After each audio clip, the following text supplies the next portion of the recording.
We are Pro Cannabis Media.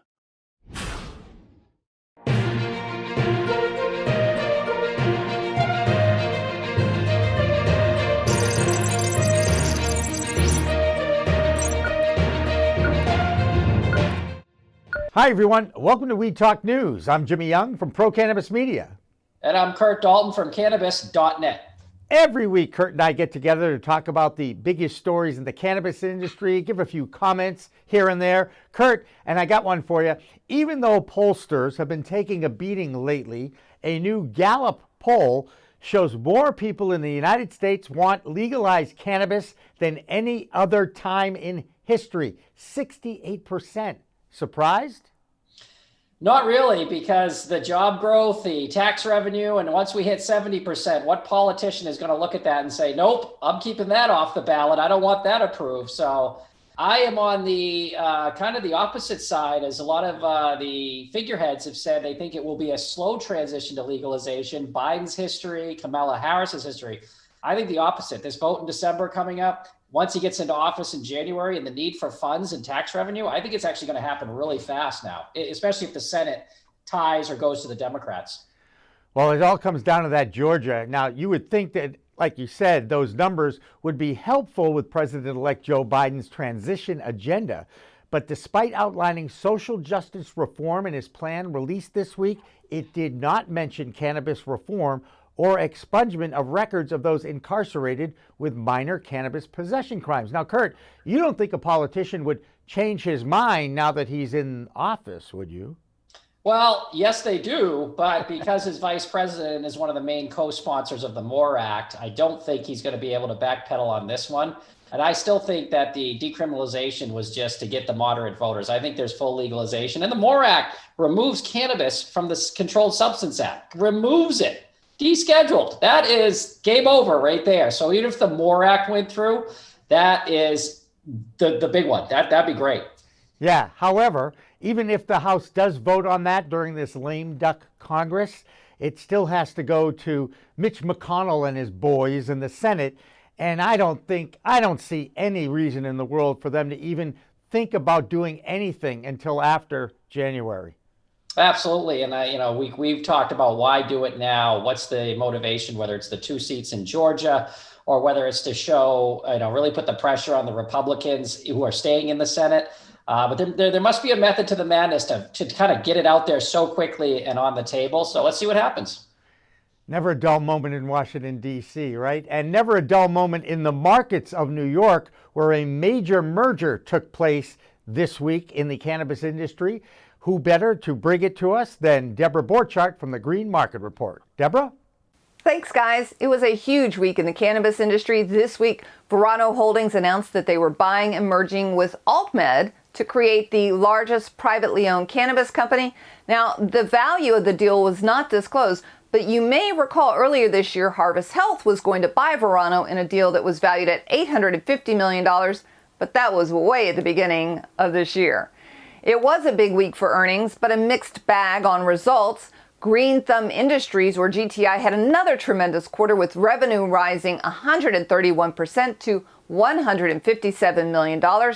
That revenue growth was driven primarily by the increased scale in the company's consumer packaged good and retail businesses. Canopy Growth reported their net revenue of $135 million for the second fiscal quarter. That caused the stock to jump. It was a 77% increase over last year's revenue of $76 million. Still, they had a net loss of $96 million. Aurora Cannabis reported a slight increase in total and net revenue. They hit $67.8 million, but then they announced a $125 million offering that was not well received by shareholders who are concerned about the company's cash burn rate. And that's it for this week. I'm Deb Borchardt with the Green Market Report for Weed Talk News. Yeah, Deb's absolutely right. You're seeing that consolidation at the top. You're seeing players make their moves in anticipation of something like the MORE Act. And you're going to see that consolidation all the way down, probably to the ancillary and even at the state level. It's starting to happen. The thunder and the whirlwind is happening of cannabis legalization. Now, it's funny you mentioned thunder and storms because there's another news item that is literally breaking, and very few people know about it, but we do because our insurance expert, Bill Perrier, he's a member of our PCM Gold Club of experts, and he explains that one of the largest insurers in the world is now writing insurance for cannabis farmers. Lloyd's of London, 325 years old, the standard bearer in the market, is with a company called Chesterfield Brokers that have launched this parametric insurance for crops. And you might say, gee, what the heck is that? Well, we know from the wildfires in California that it's almost impossible to get crop insurance, but these guys will write crop insurance for wildfires, tornadoes, hail, drought, excessive rain, really a list of perils. It's unheard of in the industry. And as of last night, Jimmy, only 20 businesses in the States have this coverage because it's brand new and no one knows about it. Insurance is all about timing, and it's a shame we couldn't have got these programs up for the farmers and the other cannabis growers who've been really affected by those West Coast fires, Colorado as well. But, better late than never, as we say, and moving forward, it'll be nice to know that they're backing cannabis grow. That's right, and climate change isn't going to be affected that fast either, so there's always that danger of fires returning next year. Yeesh. Anyway, our Maine man, Rye Russell, is happy, however, because sure enough, the Maine farmers now have an opportunity to insure their crops. Now, even though Maine doesn't have a long outdoor grow season, the water of Maine does amazing things for growing cannabis in Maine. Right, Rye? Exhibit A here. Rye Russell, your Maine man, drinking Maine water since the day I was born. And I'm here with your Maine Cannabis Report for Weed Talk News. I want to kick us off with the numbers this week. As more and more cannapreneurs enter the market, it is exciting to see licenses being granted. In Maine, currently we have 12 adult use cultivation facilities already approved, with 6 manufacturing licenses and 9 retail stores. Yet there is still only 1 adult use cannabis testing facility for the entire state. Finally, we have one that has reached conditional approval and another cannabis testing lab with pending approval requiring jurisdiction approval. Today, Maine's Office of Marijuana Policy released in a statement that they will be founding members of a new association for cannabis regulators. In the statement, it reads that cannabis regulators from 19 states have formed a nonpartisan organization called CANRA, or the Cannabis Regulators Association, an effort to assist federal, state, and local jurisdictions that have approved or weighing legalization of cannabis. Director of Maine's Office of Marijuana Policy, Eric Gunderson, said in the release that as they developed regulatory framework for Maine's adult use marijuana program, they relied heavily on the expertise of the states that came before them. He goes on to say that the office is looking forward to sharing best practices, lessons learned, and high standards with other regulating jurisdictions through the creation of this association. Hopefully, this will lead to a lot less friction for emerging markets and more consistency across all legal states. That will wrap us up here for this week's Maine Cannabis Report. I'm Rye Russell from Weed Buds Radio reporting for Weed Talk News. Our Canadian reporter Solomon Israel from MJ Biz Daily International will be rejoining us soon, but we have a note from Canada and even in Mexico. First, we'll start in Mexico. That country will vote on legalization over the next few days. Now, Curt, that means Canada will be legal, Mexico could go legal. What does this do for international trade or even put pressure on the United States? Well, that's it. Very similar to how the states, when one legalizes, the next one feels the pressure to legalize because the citizens of that state will go get it and they won't get the tax revenue.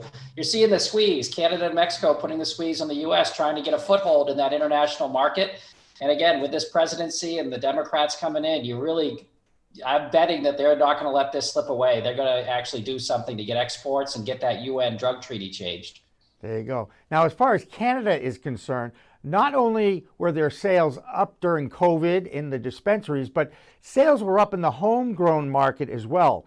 BC Northern Lights, not to be confused with Boston College, but British Columbia has seen their sales of grow lights explode over the last few months. Health Canada reports that seed sales rose 8 times between February and June And now that it's harvest time, Curt, did you know that in most Canadian provinces you are allowed to grow 4 plants in a household? I was aware of that. You're going to see the exact same thing happen with the US. If the MORE Act comes in and removes the federal penalty for basically getting caught, you're going to see home grows, family grows, back doors. You're going to see garages, guest rooms. Because again, there's going to be taxation. And in some states, it's probably going to be over 30% if they put a federal tax on it. So there's obviously going to be incentive for someone to start growing a few plants and watch some YouTube videos. There you go. And that's what's been going on not only in Canada, but also here in the United States during COVID. And sure enough, we've got another home grow story for you. It's about a young man from Massachusetts who was a local bartender for a restaurant that closed. Obviously, a lot of local bartenders are looking for something to do. And rather than sit around and wait for that industry to rebound, he decided to try his craft at home grow. Here's that story from videographer Ron Marshalsea the third from Emerson College. I guess it was in my head before it was really a legal option. And, the laws changed. I got my medical card. Getting my medical card really changed my parents' outlook on things. Once it became fully legal, they became a lot more understanding about it. And I'd say that's when it kind of became a reality. When I first brought it up, my dad's first reaction was, oh, we should build a greenhouse in the backyard. And I was like, you what? Like, I didn't think you'd be okay with me tilling the dirt. So they ended up being way more into it than I thought they would be. Funny enough, I ordered the seeds a week before my restaurant closed. So I was planning on doing this, while I was working. I was working as the head bartender at a restaurant in Norwood. And obviously we had to close when all the restaurants did in late March. And once it got to late June, the owner of the restaurant decided to sell the building. So, yeah, that was that for all about it. Jimmy, this story is going to repeat itself over and over with COVID, shrinking finances and people needing extra money, especially in poorer states. Home grow, lights, systems. Some of our articles on cannabis.net about how to grow at home on a budget are booming right now and doing really well in Google because people want to know, if you look at Google searches, how do I grow weed? How do I grow marijuana? Are skyrocketing right now. And I'm sure they're all just using it themselves. They're not selling it or gifting it to anybody else, right? Never. All right. Hey, Washington, D.C., there's always something brewing in the nation's capital, even after the election. Who better to tell us what's going on down there than our own Phil Adams from Vote Pro Podcast. Phil? Hi, Phil Adams from Vote Pro Podcast, here with this week's Weed Talk News DC report. Conspicuously absent from Joe Biden's newly released racial equity plan is any mention of cannabis legal reform.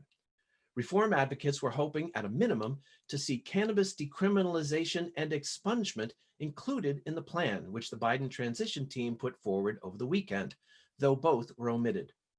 They also noted that Biden has shown no inclination to date towards supporting the MORE Act, which was championed in the Senate by his running mate, Kamala Harris. During the campaign, Biden pledged to decriminalize cannabis and expunge prior cannabis convictions. A Biden spokesman said this week that nothing had changed and that the omissions should not be interpreted as deprioritizing the issue. The Senate Appropriations Committee has issued a new report critical of proposed Department of Agriculture rules regarding marijuana and hemp. One such rule forces hemp growers to destroy their crops if they exceed 0.5% THC. Senate appropriators called that threshold arbitrary and urged the USDA to reconsider. The Senate report also calls out another provision, which they say, quote, creates roadblocks for farmers by requiring an unrealistic time frame for testing. The report urged the agency to, quote, ensure a fair and reasonable regulatory framework. Marijuana regulators from 19 U.S. states have formed an association to share cannabis industry knowledge and best practices. The new Cannabis Regulators Association was launched to help federal, state, and local jurisdictions make informed decisions about how to administer and or expand legal cannabis markets. Regulators emphasize that since the association is not an advocacy group, they will not take any formal positions for or against cannabis legalization. That's the Weed Talk News DC report for this week. I'm Phil Adams from Vote Pro Podcast. Finally, tonight we salute our veterans because, after all, this is the week that we recognize some of the sacrifices of those brave men and women that they've endured while serving this country in the military. Now, Curt, do you know any veterans who have battled PTSD or even having to deal with opioids? Not on a personal level, but certainly plenty of stories out there and on our website about the success rate of cannabis in order to help not only with PTSD, but getting off opioids, which is what the government would like to give these veterans. And Jimmy, did you know an interesting fact about the MORE Act coming up? It allows doctors in the VA to prescribe cannabis finally to veterans for PTSD and other reasons. So that's a little side part of the MORE Act, that if it gets approved, veterans would have legal access without losing their benefits from the US government to get cannabis. So if you are out there and you happen to be represented by a Republican senator, tell them to pass the MORE Act.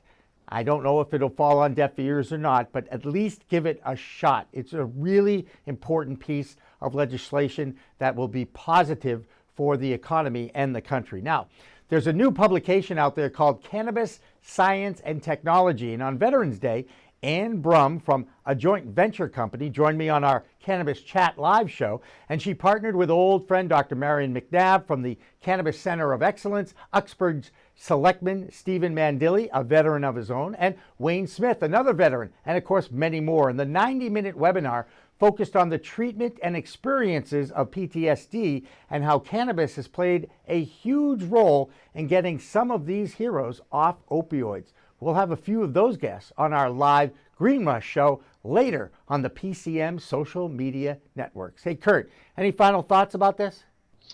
I think it's going to be another exciting week. There'll be a lot of cannabis talk, and I hope that the MORE Act gains that momentum, not only for veterans, but for everybody else in the country. Let's get that lame duck Congress moving. All right, that'll do it for our Weed Talk News. For this week, I'm Jimmy Young from Pro Cannabis Media. And I'm Curt Dalton from Cannabis.net. It's a whole new world of weed out there. Use it responsibly. Thanks for watching. Thanks for listening. Weed Talk Now, Weed Talk News, and In the Weeds are all available on most major podcast distributors like iTunes, Spotify, Google Play, and our friends at clnsmedia.com and our flagship, Cannabis.net. So subscribe, share, and like our videos on all the social media networks out there, including LinkedIn, Twitter, Instagram, Facebook, the WeedTube, and YouTube.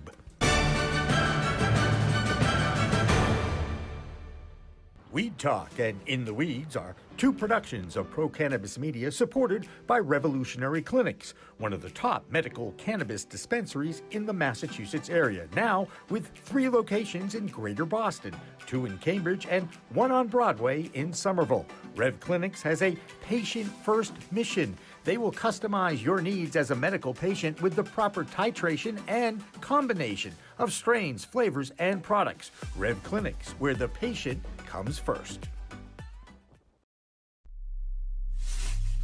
We are Pro Cannabis Media.